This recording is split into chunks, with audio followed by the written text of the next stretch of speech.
Our guest today, Patrice Isley, an acclaimed American vocalist and songwriter. Patrice has graced the stage and studio with legends like Barry White, Philip Bailey, and Stevie Wonder. She has backed icons such as Teddy Pendergrass, Coolio, and Gladys Knight. Beyond her extensive work with multi-platinum artists, Patrice is celebrated for her original music and soulful covers. Nigel Clarkson's guest today, Patrice Isley. Okay, today on the Sounds Showbiz podcast, I'm lucky to be speaking to Patrice Isley. Hello, are you all right? Yes, I'm here. Hey, how you doing, Nige? Oh, I'm fine. Now, where are we speaking to you? Because you're a busy lady. You've been traveling around. Where are you actually at this moment in time? Well, currently now I'm on the East Coast. I normally have my home base in Las Vegas, Nevada, but I'm on the East Coast right now, in the Baltimore, Maryland area, actually. Oh, very nice. You like traveling about a bit then? Do you like doing that? I love traveling. That's how I got to get into singing, actually, one of the main ways, because I just love traveling and meeting people and absorbing cultures. And yeah, it's good stuff. I was going to say, before we get into your new stuff, I mean, all your album and talking about that and your new songs that have come out, let's go all the way back. Let's rewind all the way back to, when you were a kid. How did you get into music in the first place? You know what? I think, to be honest with you, I wish I would have grown up in a musical family, but I actually started singing because I used to watch how my mom would squeal whenever Tom Jones or Tina Turner would come on the TV, but more specifically Tom Jones, and she just got so worked up. So I remember I just had some little go-go boots she bought me and some friends, so I used to get up on the table and shake, and then from there, I just started singing, and she was a school teacher. Let me step back one level. And she kind of realized that, I was a little gifted. So she taught me how to hold a pencil and write. And then by 3, I could read and write. And I actually wrote my first song at 3. Wow. So to be honest, I think I just kind of came here with it and then just have developed it over the years. So excellent. So are all the family with the family musical? No. Well, my dad had a beautiful singing voice. And when he was younger, he actually was in a, gospel group, and they almost got a recording contract. But other than that, he was a businessman, but I would hear him whenever he wasn't traveling, walking through the house singing. And I loved his voice. And then my mom was kind of eclectic with her music choice. So she would listen to everything from Barbra Streisand to Seals and Crofts to The Temptations, you name it. So music was always a happy place for us at home. So what sort of genres were you into then? Was it anything really at that time? Well, like I said, I started out with, oh gosh, here we go. I knew I said he's the type of interviewer that's going to ask some questions to make me dig deeper. Don't worry. And actually date myself. There used to be this show in America. There's a cartoon company called Hanna-Barbera, and they had these little girls called the Sour Grapes. They were so fast. They had go-go boots. They would come out and shake, and they would do this little stuff. So I started loving like fast music and rock. I did hear some gospel from my grandmother. So I was all over the place with music. I mean, I didn't have a certain genre. I was equal opportunity. Yeah. I find that a lot of people like that. Artists are, they say they like listen to all sorts of different music. Is that right? I mean, I used to think as a kid that they were just pigeonholed to whatever they were singing at the time. If they were a big star and they were a rock star, I just thought, they're just into rock music.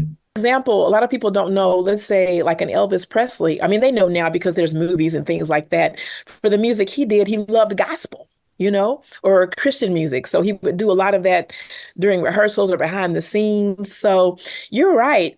Sometimes artists are known for a certain genre, but they do have a diverse palette. So yeah. So as a kid, then you got singing as a kid. Yeah, you thought, I can do a bit of singing. So what was your first, big break as a kid, or where, can you remember that first opportunity and you thought, wow, there's something in this. I've got this little gig to do. Can you remember that? Well, for me, believe it or not, and not to get off topic, it was actually in an act here in the States. They had a little kids show called Romper Room. And I don't know how my mom got me on the show, but they would always call me back. So I was recurring. So I got used to kind of being in front of a camera and, just being available and open and kind of, just having fun. And then I really didn't do anything again until, a couple school plays, wrote some stuff, and just used to perform around the house and for the mailman and anyone that would listen to me. The Jackson Five were popular, so I used to re-sing their songs. But fast forward, when I was in college, that's kind of when it started to creep up again. Yeah, yeah. So we got to get to college. Things started Yeah. happening. Doors started to open to this slightly then. Yeah. Well, it started to open up a little bit, and I'm sorry I didn't mean to rush over the childhood section, but it was mainly just performing for family and friends, and that's when I knew I could harmonize. Yeah. Um, yeah. I won't go into that story, but back to college, I I was a nerd always in school. I was always a nerd. I don't know if in the UK they know what a nerd is, but it's someone that's good in science and, didn't have a lot Yeah. of boyfriends. I was just not kind of like a wallflower. But when I got to the university, I started listening to soul music a little more.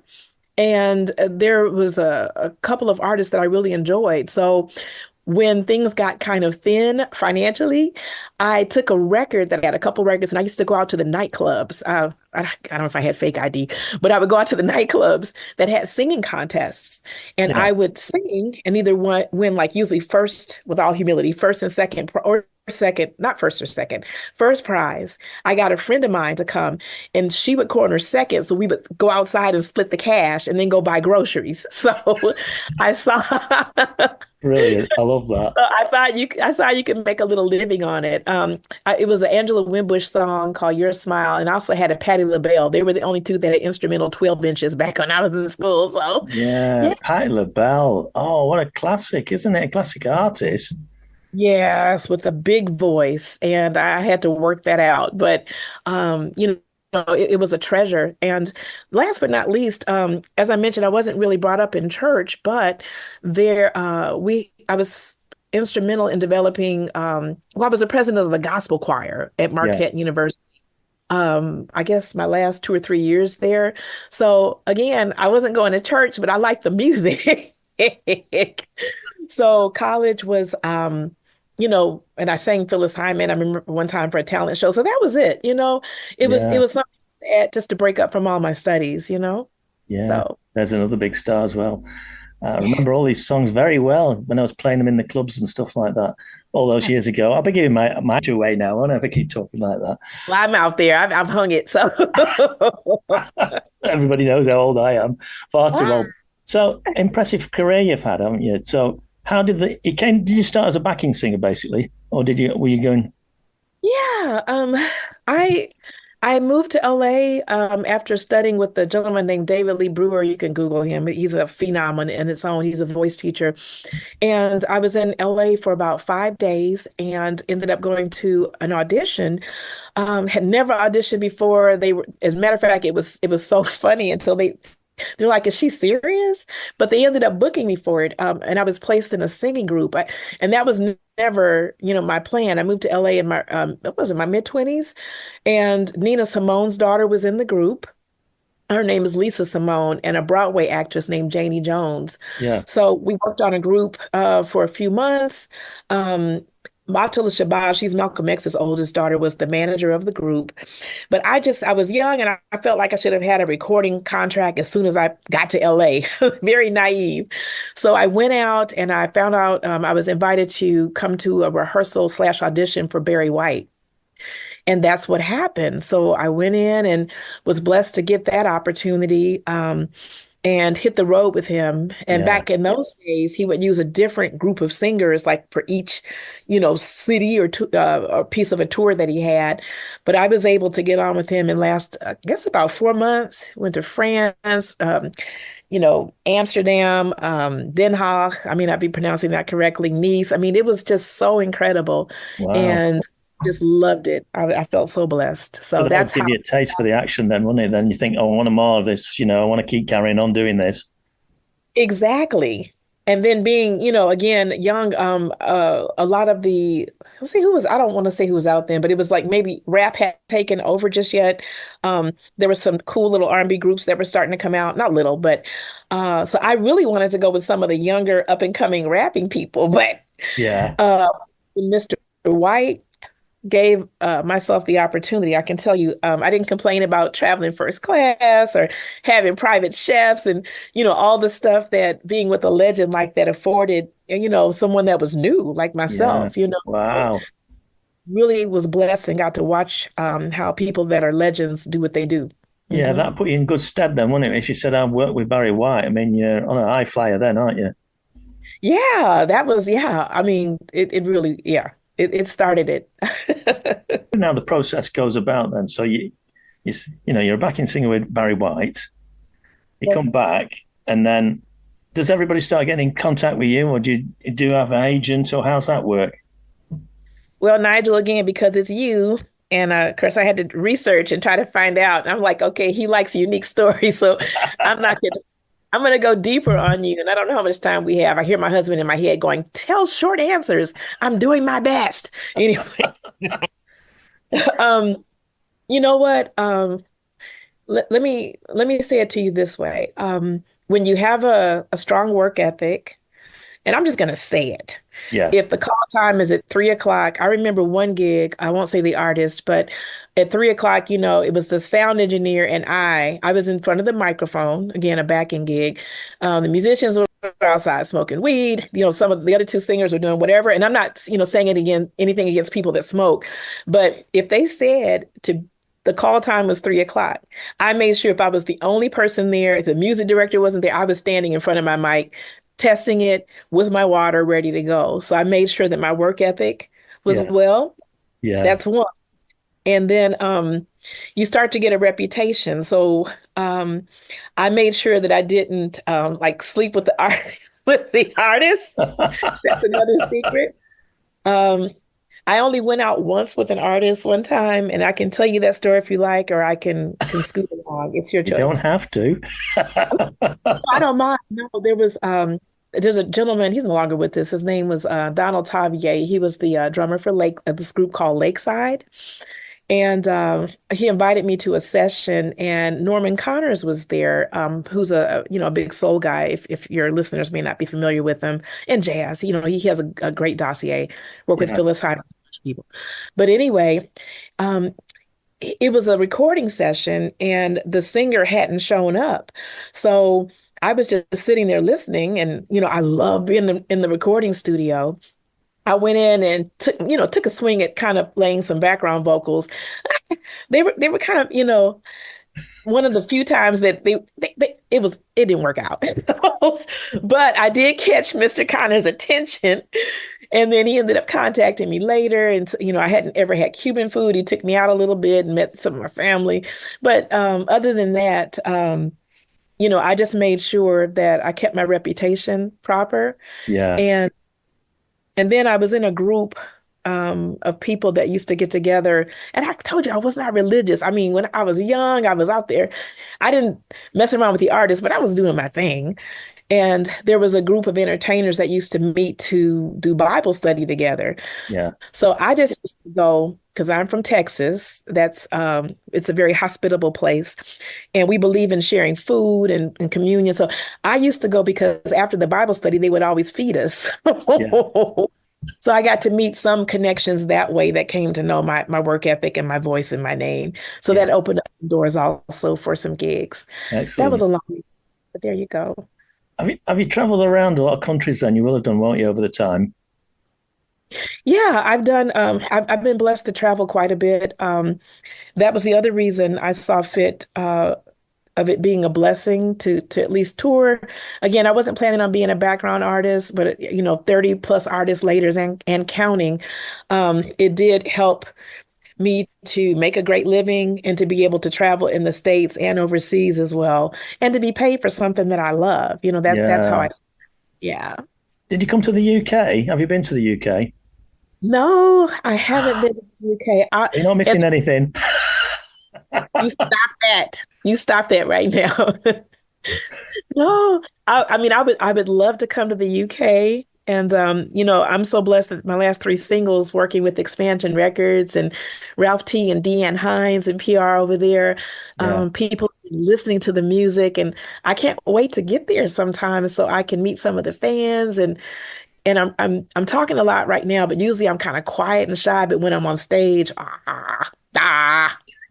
that's a whole different. You Yeah. all get to see what my husband has to deal with. It's fun. It's crazy. Yeah. You find a lot of people in the business are like that, aren't they? They're like, it's like an act sometimes, isn't it? They're good on, they're different on stage, aren't they? Different people. Yes. Yeah, I thought I was unique, myself and maybe Michael Jackson. But I've said that in public before. I'm like, you all usually I'm kind of shy or I like to keep to myself, and people are like, boo, because it's just when I'm on stage, I'm happy. Life is coming through me. I'm serving people with my gifts. I'm acting up, and God forbid I have a slamming band. It's just so fun. It's the sky's the limit. And then, you come home and you retreat and you do the things that it takes to create music. Yeah. And you've done a lot of TV as well, haven't you, on your travels? A lot of TV shows. What was your favorite TV show then that you appeared on? On the Grammys here in the States. Wow. Um, yeah, that was just, oh God, just being around so many musical acts Yeah. and people at the top of their game to be nominated. That was just incredible. Yeah. That's cool, isn't it? Um, was there anything funny happened on TV while you're on the telly, or that Oh, never really got out to the public? They cut it out. oh, oh, you mean where the cameras were rolling? Oh, well, nothing that you can see, but I'll have to share this. My first time being on television as an adult was when I sang background for Philip Bailey, Yeah. Earth, Wind and Fire. He had his Yeah. one of his solo albums he was working on, and I got the call to sing backup. And I hadn't been on television since I was a child. Well, I did a couple commercials, but um, it was on the Arsenio Hall show. I don't know if your listeners are familiar with him, but here's the thing. If you go on my YouTube and look at some of the work I've done with different artists, and Patrice Isley, everything is Patrice Isley, my social media, my YouTube, website, everything, Patrice Isley. Yeah. I was always positioned right at the end where the camera would see me. So with working with Philip Bailey, we had a choreographer. It was high intensity. And on the inside, I mean, I was panicked. And my mom had bought me a pair of thigh-high boots. Now, back then, things were not as risque, but my mom, she loved Prince. She was out of the box. I had on these boots and I was just afraid they were going to flop down and I was going to stumble because they were high heels. So I was just terrified. But if you look at me, I'm smiling and doing all the hand gestures, but Yeah. my insides are just about to drop out. Sorry, that was graphic. Edit. No. Behind all the singing, the support and everything you've been doing, and sessions and stuff, you've always wanted to do your own stuff, I suppose, have you? From day one. Yes. Yeah. Hmm. Yeah, and you've done that, haven't you? You got an album out. I've looked at some of the tracks. Actually, I've been listening today to it, and there's quite a mixture on there, isn't there? Yeah, my very, very first album that I released a few years back. Um, yeah, it's a mixture of music. All right, let's just go there. Um, oh, Nigel, what are you doing to me? What you like? The presumption a lot of times if is that, you're just gonna do soul and R&B if you look like me, you know? But I grew up with like Kiss, the Bay City Rollers, all the music groups, all the city groups like Kansas, Journey, Genesis. I mean, just a diverse amount of music. And then being Yeah. from Texas, that's a place that has country western music. So I was around a ton of music. So for my first project, my husband, I was married by that time. He's like, you don't have to be in a box. Just, spend some time and put who you are on the project. And because writing, as much as I love singing, and God blessed me to have 5 octaves, like real, high range and low range. I love writing. That's like Right. a passion. I love being in the studio. I love writing. So if listeners, go to my website and look up the album, it's Believe in Love. We did that in about a week, Wow. which is unheard of. It's kind of well, one because of budgetary necessity. I'm an unsigned artist, so my husband's like, you have a week in the hotel. He wasn't like Ike Turner, but he was like, you need to get in there Yeah. and do that work. So yeah, but I did everything from bluesy country to neo soul and um, so that was my genesis of at least putting a calling card out there to say, yeah, I've sung background, but I can sing different genres and I'm here for it, you know? Yeah, yeah. I know it's a lot of the old favorite instruments. Well, I would say like it sounded a bit jazzy, some of them, are they? Is that right? Yeah, on the first album I did, and you're very keen.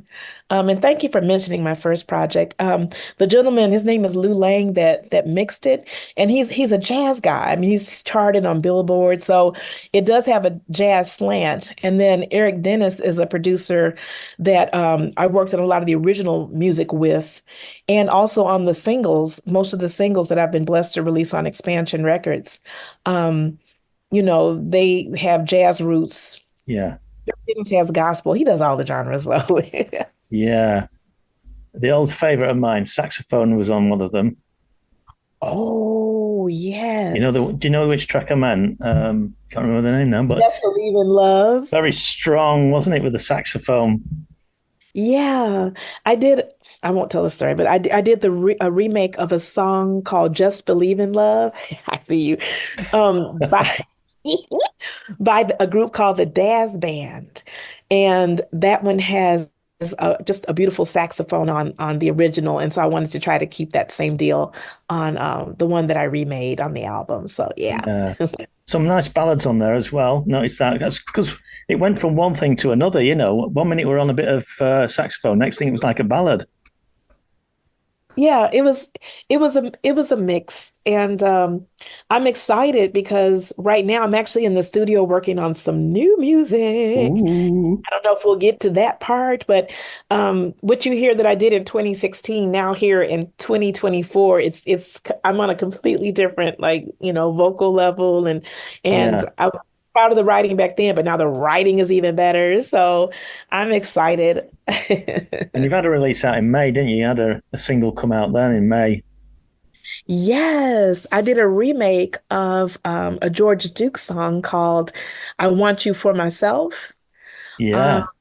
and I'm just so blessed because we were looking at the airplay reports and it's going crazy. The DJs are playing it and I'm excited about it.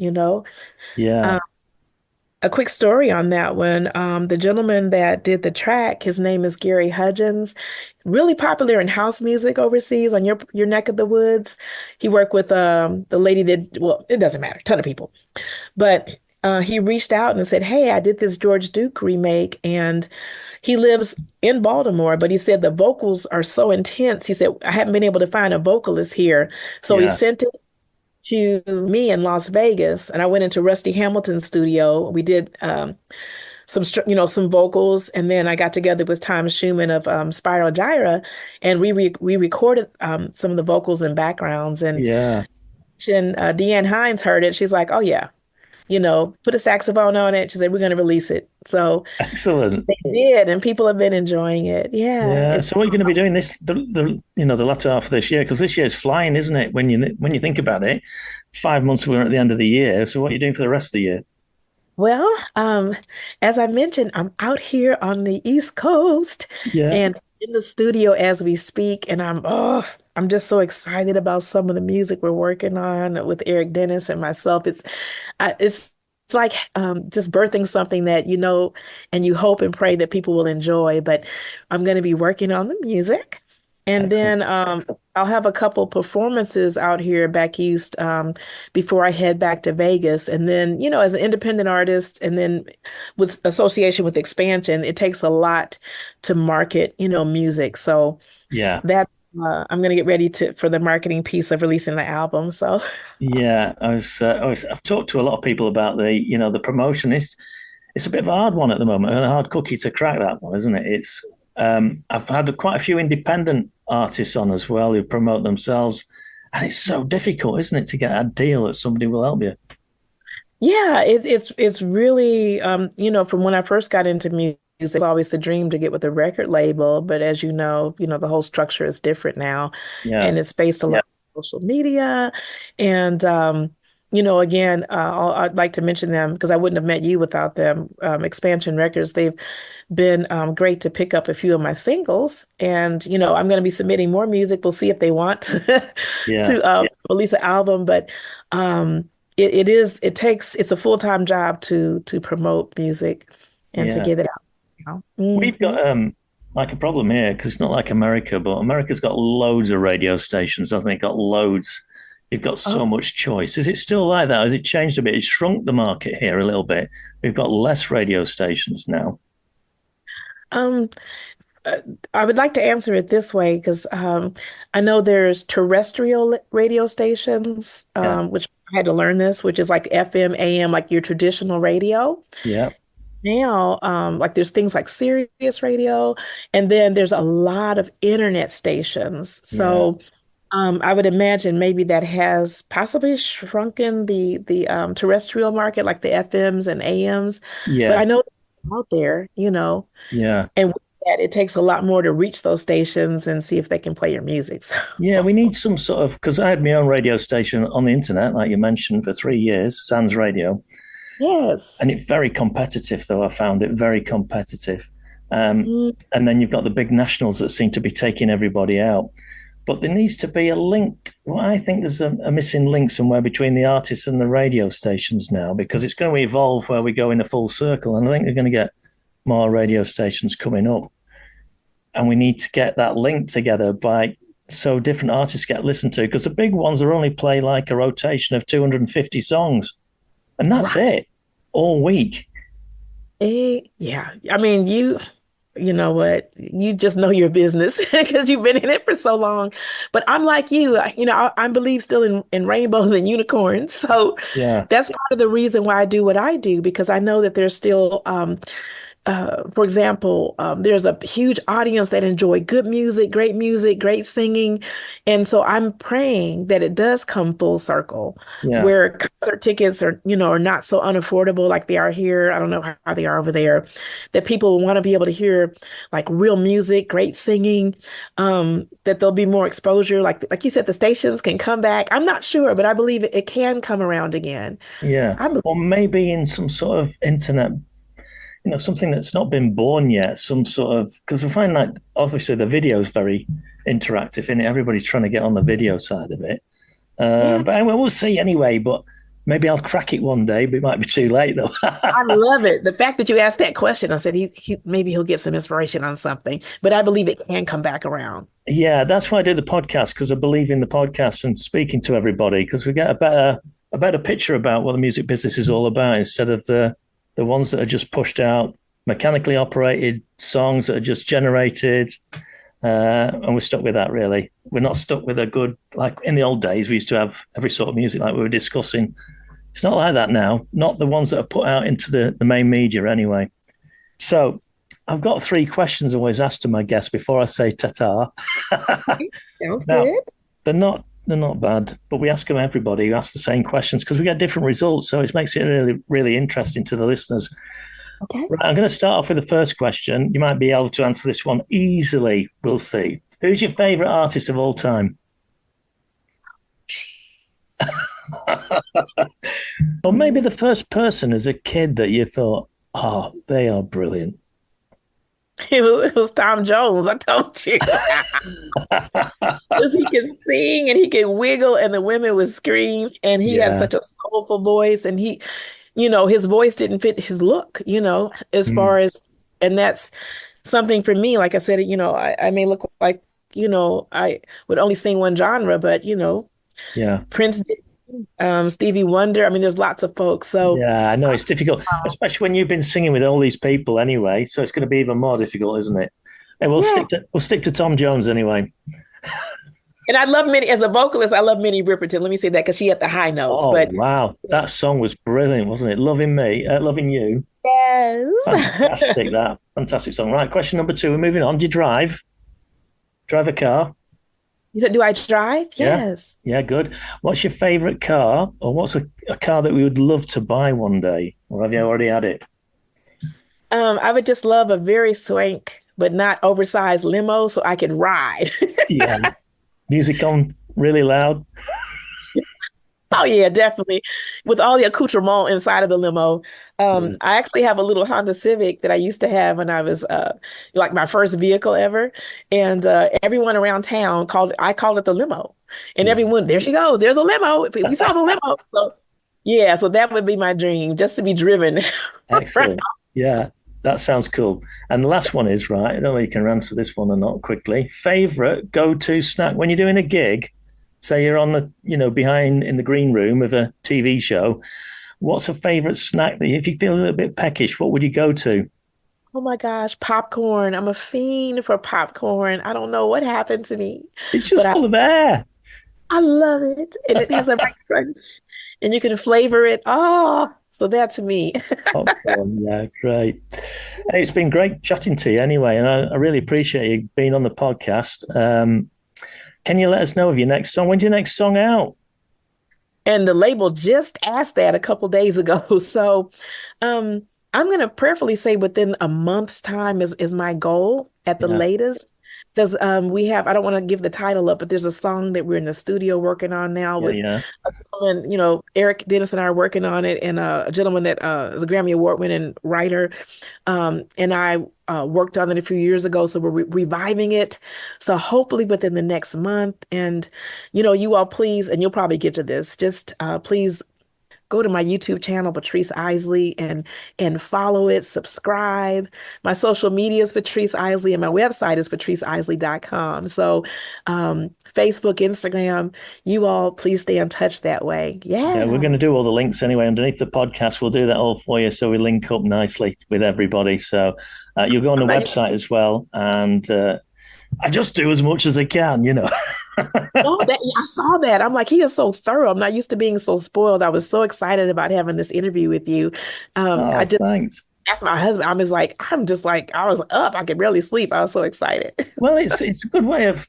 I like this when we're talking to people in the US and then we're talking in the UK as well, because we're getting a good mix going on. It's so amazing. And after having had this interview with you, I hear your heart to want to have things come back around Thank you. For you.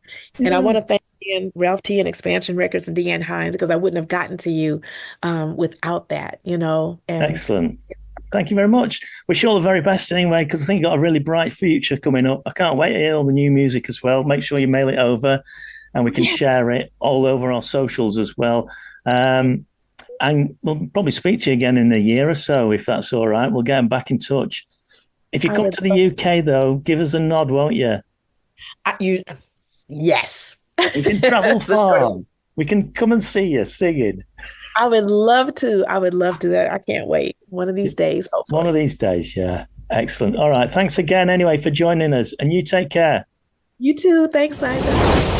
Thank you for joining us and sharing in the untold stories of the stars. In the world of showbiz, there's always another story waiting to be told. See you next time. It's Showbiz Podcast. It's your